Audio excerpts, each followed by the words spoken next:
Hello friends, it's Ava Honey. This beautiful picture of me with my grandparents, that's my grandma Dane, and they are my angel wings. My grandma was there for me when no one else was, and I miss her dearly. She's the reason why I am strong. Protection. They are my wings. From the other side, my ancestors walk with me. And now we get into the message, family.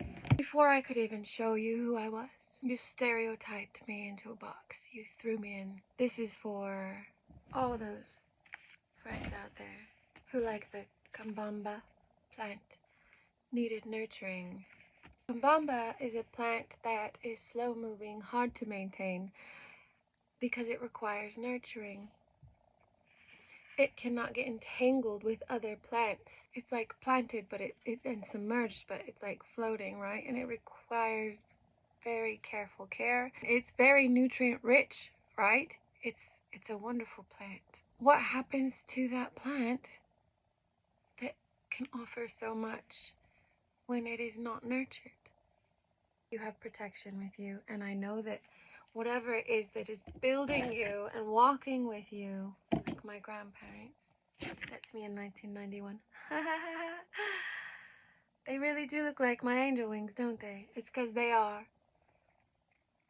They would dress up as Mr. and Mrs. Santa Claus every Christmas and take me with them, and they would go to the homes for children who did not have families, and they would give them gifts, and everyone sat on my grandfather's lap, and my grandma and him sang harmonies.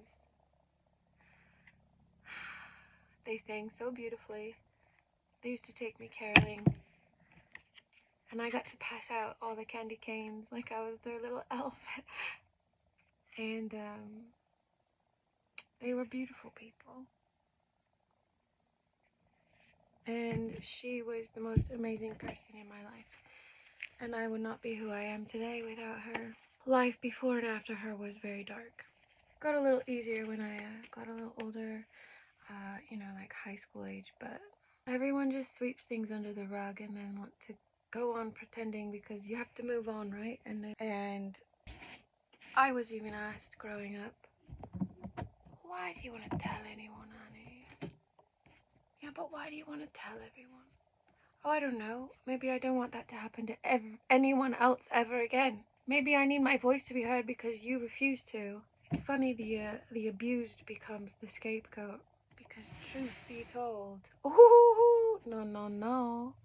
Listening, though, to my angels and my guides and my ancestors the whole time, I've never truly felt alone. Truly. Though it is a lonely place here on this earth for me, has been.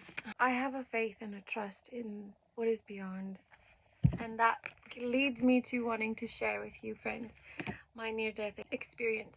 My son was 3 months old, and I had a fallopian tube burst, and after the 2 years after that, my stomach stopped digesting food, and I lost all the muscles in my body, and I got to try and suffer through that alone while my ex-husband said, I didn't sign up to be your caretaker, and, would tell my son, oh, she doesn't want to see you right now outside my door while I'm trying to take a break after taking care of him all day.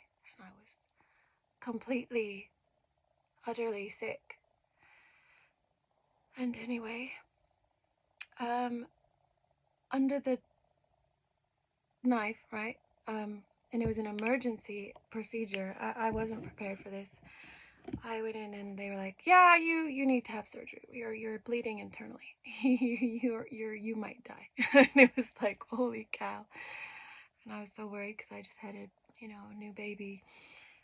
Everything just kind of went downhill from there, because now it was like, well, I was watching this video on narcissism, and it's funny how if the partner has a child, all of a sudden the man like steps out and starts attacking the woman because she's not giving all of the attention to him, and it's like, now you're resenting that she needs to take care of this child, you selfish child yourself. Like, what is happening? Now imagine having that, but like being sick and needing support. But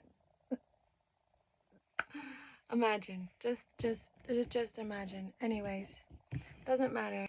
Freedom, Can't see that. That's how I feel now. Freedom, because I've been building my own dreams. I've been working on my own projects. I am diplomatic and I am gentle. The deer. I lay down in the field like the deer does in survival to play dead when predator comes around. But guess what? I forgot to get back up for a while. But I am now. So, my near-death experience. I went into there was a room, and this being showed up looking just like my grandmother. You know, that's a wig. She didn't actually have that wig, but she was like trying to get me to follow the light, right? And I was like wanting to like, well, why are we being in such a hurry? I wanna ask questions. And so this being was like getting impatient, like, no, we gotta hurry. And I was like, wait, if time doesn't exist and everything's infinite and it's like, you know, Pat, you know, why are we in a hurry? Oh, we need to get, we only have a certain amount of time. I said, well, no, that doesn't make any sense. And so, like, this being, I'm like, you're not my grandma. Because it was getting frustrated and impatient with me. And I was like, oh, no, she would never get angry with me like that. And so, all of a sudden, in this room, fell away. And all of a sudden, I was in this, like, cosmic oneness with the creatrix, mother consciousness, with all these nebulas, these colorful nebulas. And I was seeing through her eyes, and it was like floating, and it was peaceful, and everything was fine. There was no sense of any kind of worry.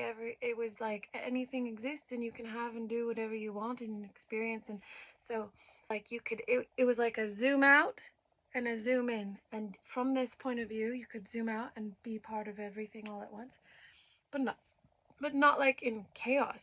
It was completely controlled. And this consciousness was communicating telepathically, right, through me to me. And she showed me how I could zoom in onto a point of view, and I could experience and go fully into it and kind of lose that whole perception sense of all the rest that exists by really focusing in onto this focal point, right?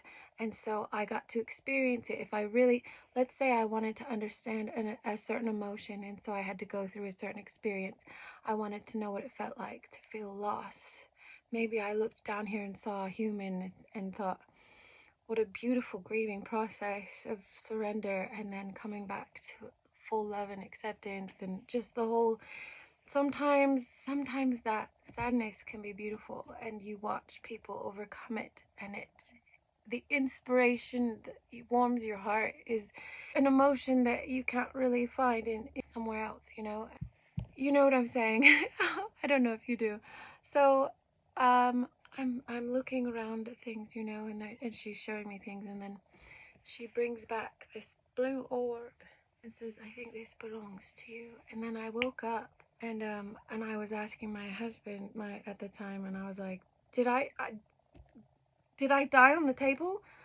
And I was like, I even told him, go get the nurse, I want to ask her.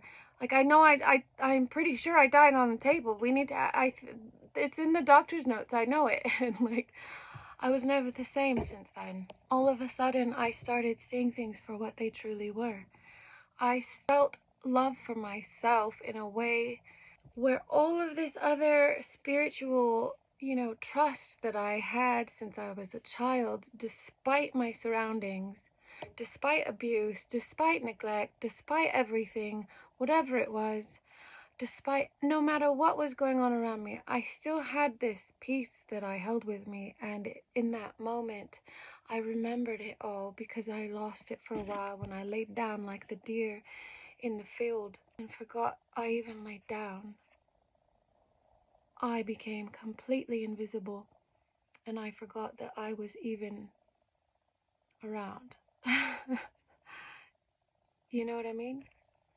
So if you're one of the people who from my past who believed the lies about me and said that I was crazy, please just don't follow along. Go find someone else to pick on. For the rest of you who are on this journey for your soul, I want to say that I love you and thank you.